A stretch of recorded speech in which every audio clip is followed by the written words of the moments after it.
pieskaršos mūsu ģimeniskiem laulību jautājumiem un gribas teikt, nevelciet svešu jūgu kopā ar neticīgiem, tas teikts 2. korintiešu vēstulē apostols Pāvils, kurš saka. Un tas tāds īpašs tāds norādījums, un no kura skatoties varbūt atpakaļ un skatoties plašāk, bet it kā ar aizmigotām acīm uz priekšu mēs dažreiz nesaprotam, ko tas nozīmē. Mīlestība, draudzība, ticība. Un jāsaka, ka ticība ir cilvēka garīgās vērtības, tās atrodas pašā augšā. Un tās nevar mainīt, ar tām nevar sadzīvot kaut kādā veidā, ar kaut ko. Tās vienmēr cilvēkam paliek ļoti svarīgas. Protams, arī tā ietverta pati šī dievišķā mīlestībā, un tad tūlīt nāk šī cilvēciskā mīlestība, bet pakārtots tomēr ir šīm pastāvīgajām garīgajām vērtībām, ko mums arī Dievs ir norādījis. Un vēl, kā Dievs uz mums uzrunā caur rakstiem, viņš mūs, kā jau esam novērojuši, uzrunā mūsu lasīšanas laikā, pārdomu laikā un vēl pavisam dažādi. Un sākot regulāri un metodiski studēt Bībeli, mēs pamanām, ka pārdabiskā veidā katras dienas lasījums atbilst mūsu dzīves īpašiem apstākļiem. Cik mēs lasām mieram tuvu katru dienu, varat pacelt rokas, lūdzu? Tavs pusīt apmēram. Un tā ir būtībā tāda laba rokas grāmata mūsu dzīvei. Ja mēs izlasām kaut šīs rakstu vietas no mieram tuvu, atnākam uz svēto misi, jau tad ir priekš mums jau dvēseles barība. Kur nu vēl vairāk, ja mēs Bībelē tiešām kādu sistēmu atrodam un lasam to. Un Bībele daudz uzrunā, gribas šajā reizē tieši pieminēt šo īpašo Jāņa evaņģēliju, kas tāds mīlestības evaņģēlijs, kas mums liek daudz domāt, daudz saprast jau no pašiem pirmajiem vārdiem, kas tu teikti.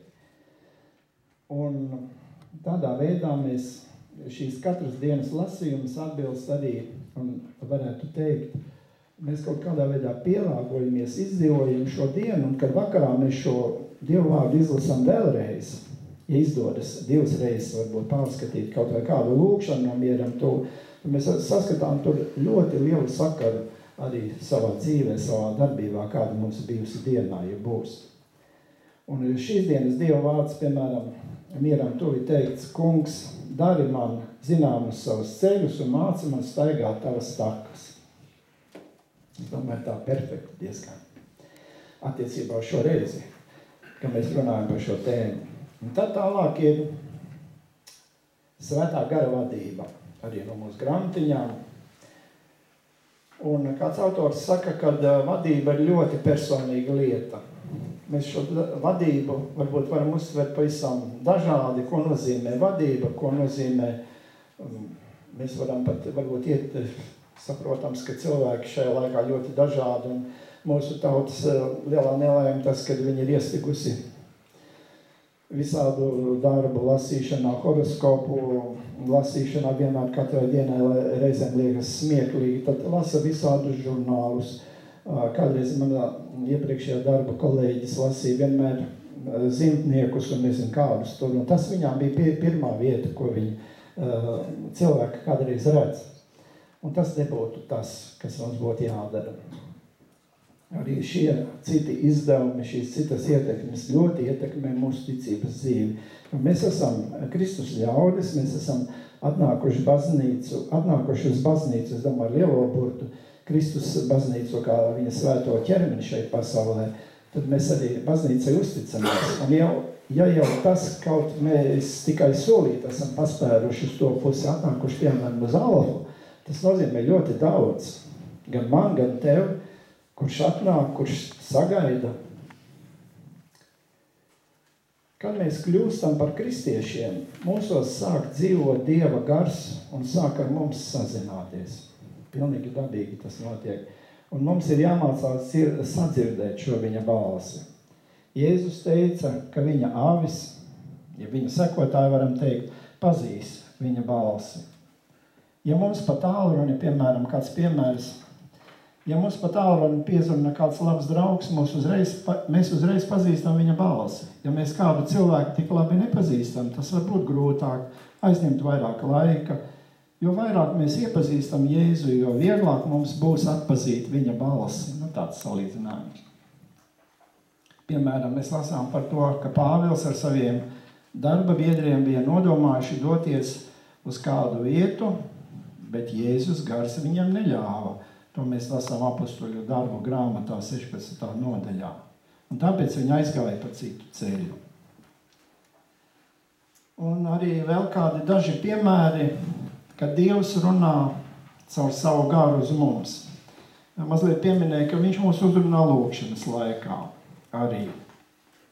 Un šī, kā lūkšana, mēs zinām, kā lūkšana, kā saskarsmes veids, tā ir divvirzienu saruna, tas nav uz vienu pusi, ka mēs tikai Dievam sakam. Es, piemēram, esmu piedalījies kādreiz kādās lūkšanu, varbūt stundās, kā citās draudzēs to apzīmē lūkšanu stundās, lūkšanu nodarbībās. Tad ir cilvēki, kas nemitīgi skaita varbūt kādas garas lūkšanas, respektīvi savus personīgos lūgumus Dievam sabiedrībā. Būtībā tad viņi arī izvēršās kā tāda gara saruna. Vienmēr padomāsim par to, vai mēs šīs lūkšanas veidojam pirmkārt jau sakarīgas, un lai viņas nebūtu garas, arī cieņai pret citiem cilvēkiem. Mēs kādreiz sakam, mēs cienam Dievu, mēs lūdzam Dievu, mēs viņu respektējam, bet kāda ir mūsu attieksme pret blakus cilvēku. Un vēl kāds piemērs, kur kāds cilvēks atnāk pie ārsta, piemēram, es te lasu kāda cita rakstīta autora piemēru, lūkšana, tātad šī saruna būtu vajadzīga, divvirziena, bet atnāk cilvēks pie ārsta un saka, man ir dažādas problēmas. Tad viņš pasaka viss, man, piemēram, galvas sāp, man ir vēders varbūt sāp, man kājas varbūt nelokās vai vēl kas. Pasaka, nober un aizskrien prom, bet daktars domā, tu jau negaidi atbildi, ko es teikšu. Un līdzīgi ir ar Dievu arī. Ja mēs visu tik pasakam, mēs aizskrienam un varbūt pat nepasakam to Tēvs mūsu. Dievu mēs lūdzot ne tikai runājam, bet arī klausamies. Mēs redzam, ka Dievs uzrunā svētajos rakstos teikt savu tautu. Piemēram, reiz, kad kristieši pielūdza to kungu un gavēja, svētais gars sacīja, nošķiriet man Barnabu un Saulu darbam, kādam es viņus esmu aicinājis. Tas arī apostoļu darbos, tātad šos Dievu vīrus. Un arī mūsu domas un izjūtas ir jāpārbauda. Vai tas saskan ar Bībeli?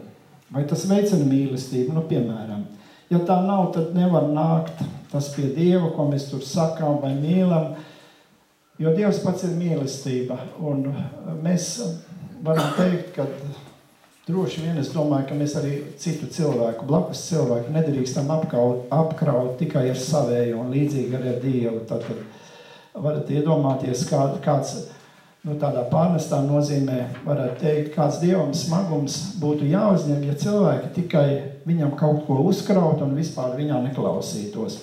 Un lasot Bībeli, svētos rakstus, mēs arī redzam, kā Dievs tad rīkojas ar savu tautu. Māca, ja vajag pārmāca, tā kā tēvs, kā arī šodien priesteris Ilmārs to pieminēja svētās misas laikā uzrunā. Dievs mūs uzrunā, dodot mums spēcīgu vēlmi kaut ko darīt. Tā arī var notikt. Dievs dod jums gribu, veiksmi pēc labpatikas. Tas arī teikts svētajos rakstos. Un ja mēs pakļaujam savu gribu Dievam, tad viņš arī darbojas mūsos. Un šeit kā cilvēks ir teicis, ja es kļūšu, piemēram, par kristieti, Dievs man liks būt, garīdzniekam vai misionāram, kā šeit kādā piemērā teikts. Bet tas jau ir atkal, mēs redzam no tāda neliela piemēra, ka cilvēks grib vairāk Dievam teikt, nekā uzklausīt viņu. Tad pazūd arī lūkšanas nozīme, Dieva vadības nozīme. Un Dievs dažkārt mūs vada tādos neparastos veidos, ja šodien runājam par šo vadību, Un tas ir, piemēram, Samuēlu, Dieva vīru, viņš uzrunā agrā bērnībā, ļaujot viņam dzirdēt. Viņš vadīja Ābrahāmu, Jāzepu, Pēteri, izmantojot eņģeļus. Nu, pat pieminējām arī Svēto Jauno Mariju, kur Dievs uzrunā viņu ar eņģeli. Dažādos veidos tātad ļoti. Arī mūsu laikos dažādās parādībās, dažādās atklāsmēs, kā piemēram Dievmātes atklāsmes dažādās pasaules vietās šajos gadsimtos. Un svētie raksti arī nekur nav apstājušies savās atklāsmēs. Viņi turpina cilvēkos dzīvot dievišķu dzīvi arī mūsos. Un viņš vadīja, piemēram, arī cilvēks izmantojot vīzijas. Piemēram, kādu nakti Dievs uzrunāja Pāvilu vīzijā. Tajā viņš redzēja cilvēku Maķedonijā, kurš stāvēja un lūdzās, nāc uz Maķedoniju un palīdzi mums. Nav pārsteigums, ka Pāvils un viņa darba biedri uzsvēra to kā norādi, ka Dievs ir aicinājis viņus sludināt evaņģēliju Maķedonijā. Un es savā laikā lasīju daudzus gadus atpakaļ atklāsmes tādu grāmatu par Svētās Jaunās Marijas parādīšanos Fatimā. Maziem bērniem, zināt, noteikti viena daļa šo notikumu. Un lasīdami šo grāmatu, es izlasīju ievada daļu, es biju nostrādājies diezgan tajā dienā un mazliet atgulos. Tas bija pusdienas laiks, bet nebiju ticis līdz tam pašam notikumam, kur Dievmāte parādās šiem bērniem pirmo reizi. Un es redzēju šo ainu savā sapnī. Vēlāk es lasu šo grāmatu un es šo ainu jau, tā aina man bija pazīstama, lai gan nebiju dzirdējis nekur par to. Tātad šo grāmatu, tas man arī īpaši uzrunāja kaut kādā veidā, un es saprotu, ka šeit ir runa par ļoti nopietnām lietām. Proti par, šoreiz jau par Jauno Mariju, par pasaules likteņiem, vēl par citām lietām, protams, savas dzīves kontekstā. Mēs arī varam atrast Dieva vadības piemērus tātad dažādos veidos, un cilvēkus Dievs vienmēr ir vadījis gan ar atklāsmēm,